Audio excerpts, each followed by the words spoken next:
Ibu yang kelas 12. Pada pertemuan kali ini, Ibu mau menjelaskan tentang sifat koligatif larutan elektrolit. Nah, tatap muka sebelumnya, baik itu pada video pembelajaran yang pertama dan kedua, itu tentang sifat koligatif larutan non-elektrolit.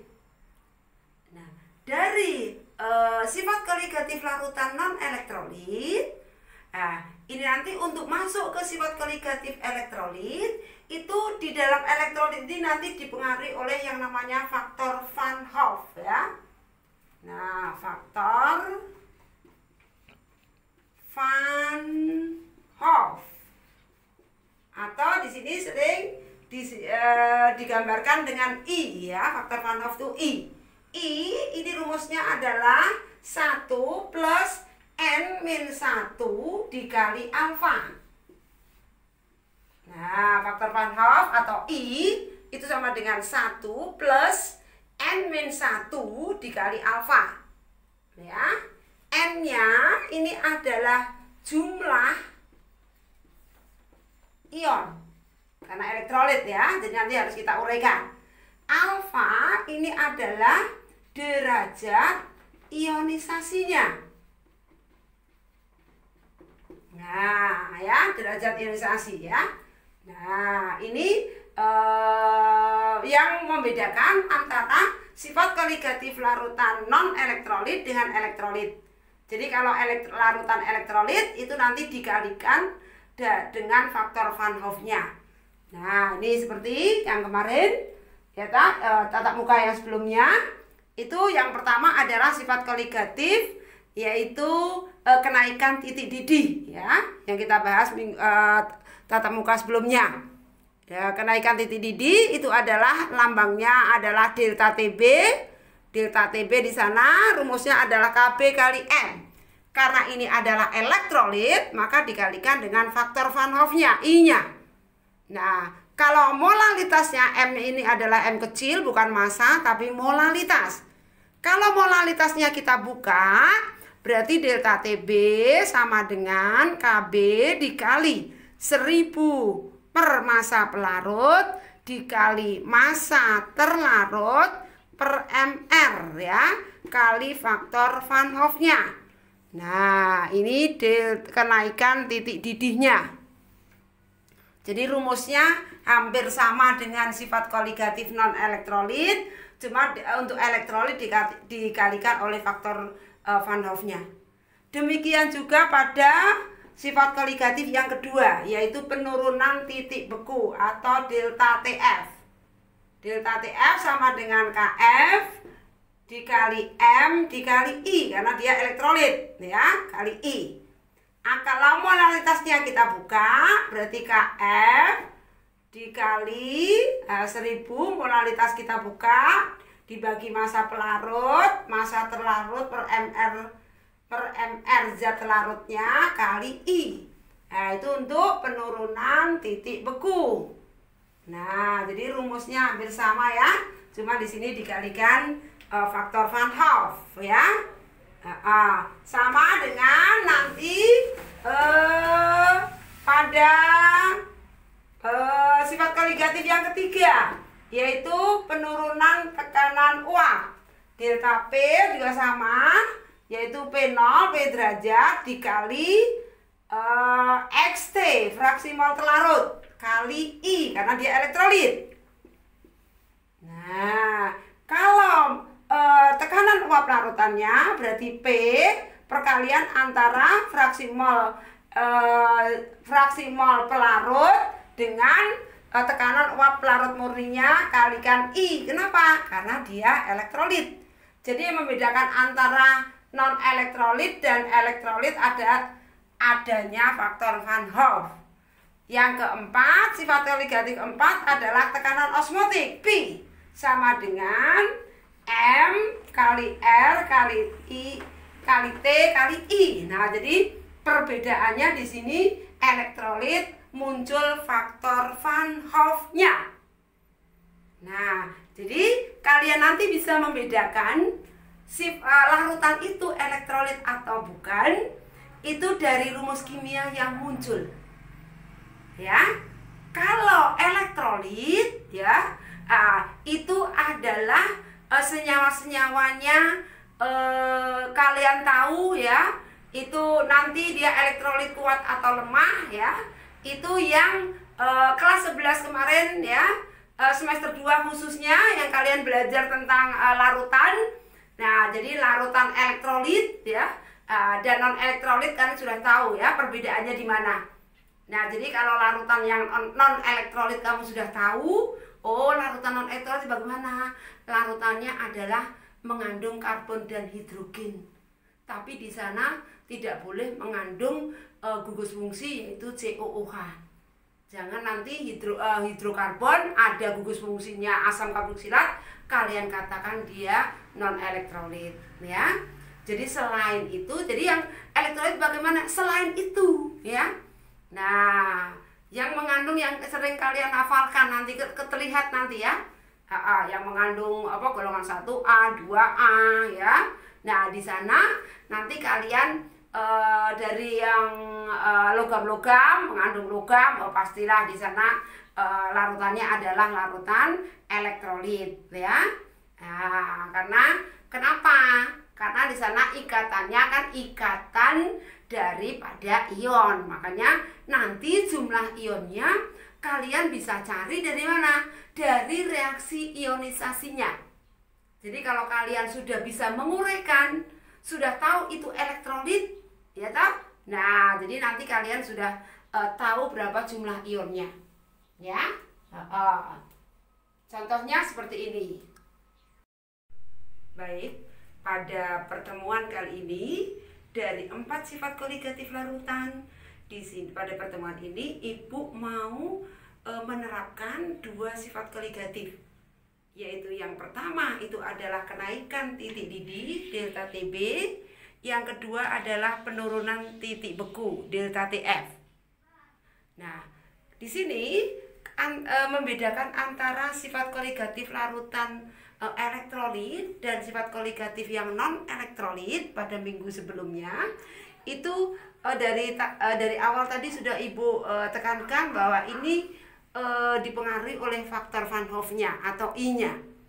Untuk I, karena kita tahu tadi adalah I sama dengan 1 plus N min 1 dikali alfa.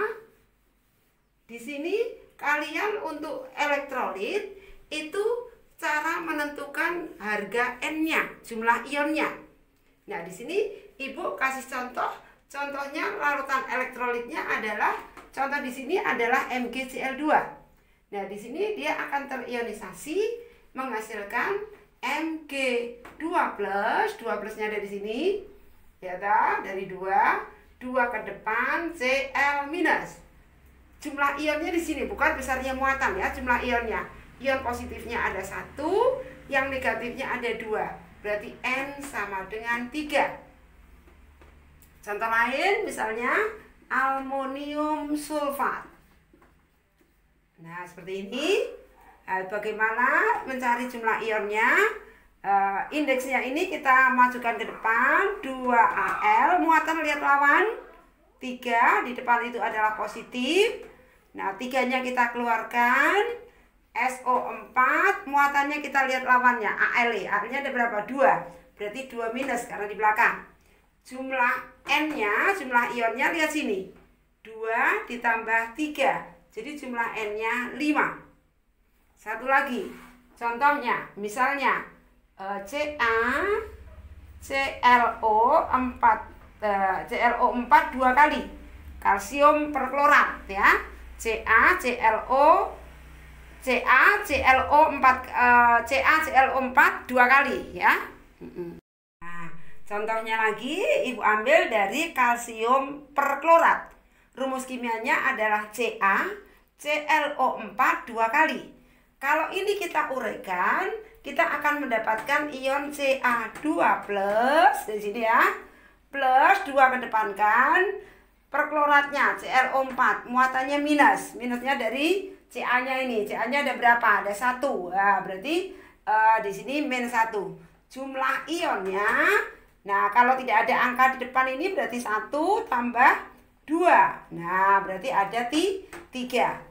Nah, jadi cara menentukan jumlah ionnya itu kalian bisa menguraikan dulu, baru kalian lihat ya jumlah ionnya yang ada, bukan besarnya muatan ya, jumlah ionnya. Ya. Oke. Nah, sekarang kita terapkan penerapan dari dua sifat koligatif elektrolit. Yang pertama itu adalah kenaikan titik didih, yang kedua itu adalah penurunan titik beku. Dari soal ini ya. Nah, contoh soalnya bila 1 gram MgCl2 dilarutkan dalam 500 gram air, tentukan titik didih larutan, yang B titik beku larutan. Bila derajat ionisasinya sama dengan 0,9, Kb airnya sama dengan 0,52, Kf air 1,86. Ini juga kalian harus hafal untuk air ya.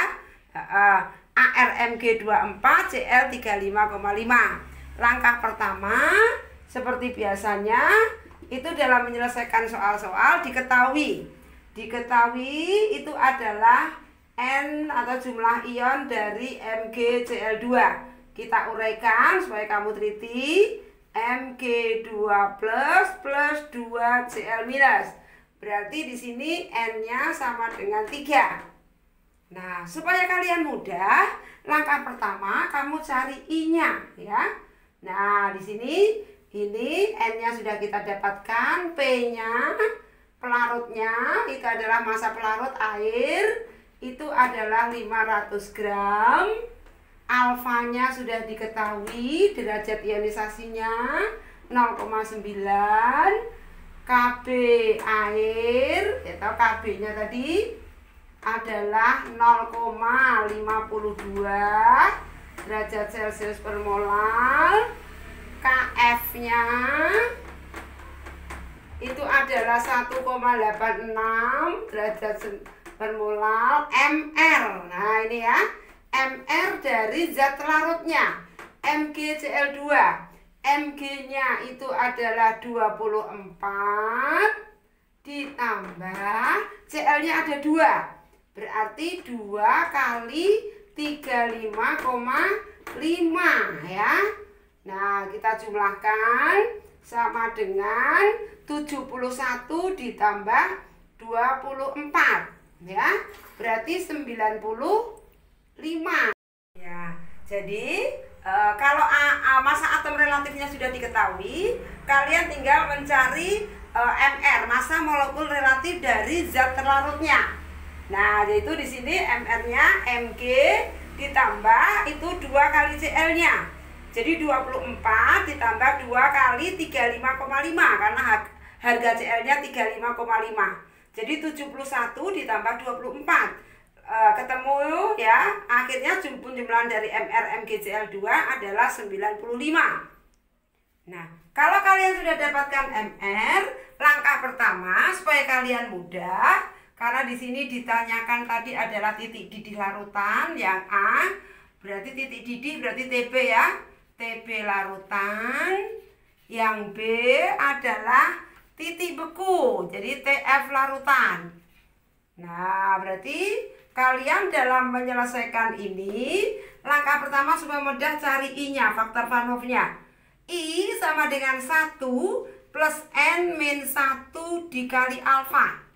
Masukkan 1 ditambah N-nya tadi dapat 3, kurang 1, masukkan alfanya tadi 0,9. 1 ditambah, ini dulu dikurangi, jadi 2 dikali 0,9 ya, 2 di ini berarti dapatnya 1,8. Nah, lalu I-nya kita dapatkan 2,8. Hasil perhitungan dari harga Kb dengan molalitasnya dengan faktor Van Hoff-nya itu nanti kita dapatkan 0,031 derajat Celcius. Berarti titik didih larutan, TB larutan, sama dengan TB pelarut, TB air, karena pelarutnya air ditambah delta TB-nya. Nah, karena air mendidih 100 derajat ditambah 0,031. Kita dapatkan 100,031 derajat Celcius. Inilah titik didih larutan MgCl2 yang sebanyak 1 gram yang dilarutkan dalam 500 gram air.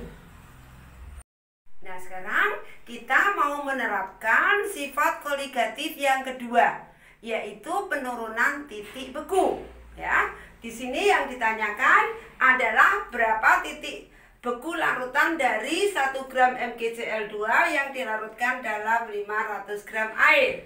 Tadi sudah diketahui, berarti cara untuk menyelesaikan yang B, tinggal kita masukkan rumus. Delta TF sama dengan KF dikali molaritasnya 1000 per P gram per ml kali faktor Van Hoff-nya, I-nya. Masukkan harga KF-nya tadi 1,86 dikali 1000 dibagi masa pelarutnya, yaitu 500, masa terlarutnya 1, MR itu penjumlahan dari ini tadi adalah 95 kali faktor Van Hoff-nya, yaitu 2,8. Hasil perhitungan dari ini kita dapatkan 0,11 derajat Celcius.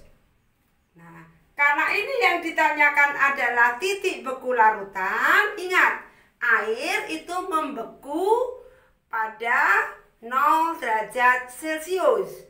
Makanya untuk menentukan dari titik beku larutannya, TF larutan sama dengan TF pelarut atau TF air dikurangi delta TF-nya. Karena air membeku 0 derajat, berarti 0 minus delta TF-nya 0,11. Lalu kita dapatkan minus 0,11 derajat Celcius. Ini adalah titik beku larutan dari 1 gram MgCl2 magnesium klorida yang dilarutkan dalam 500 gram air. Nah, baiklah. Nah, tadi sudah Ibu jelaskan bagaimana penerapan dari dua sifat koligatif, yaitu kenaikan titik didih larutan dan penurunan titik beku larutan untuk larutan elektrolit. Nah, nanti supaya kalian lebih jelas lagi, itu seperti biasa nanti akan Ibu berikan tugas supaya kalian bisa menerapkan lagi dua sifat koligatif yang Ibu jelaskan pada pertemuan kali ini.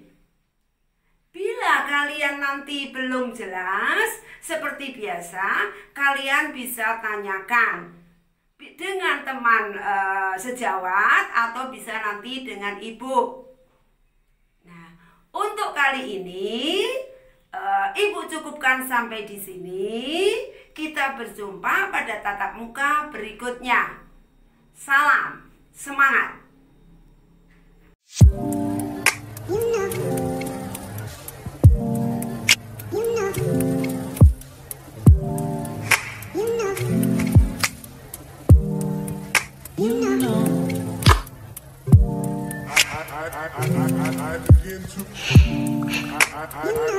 I begin to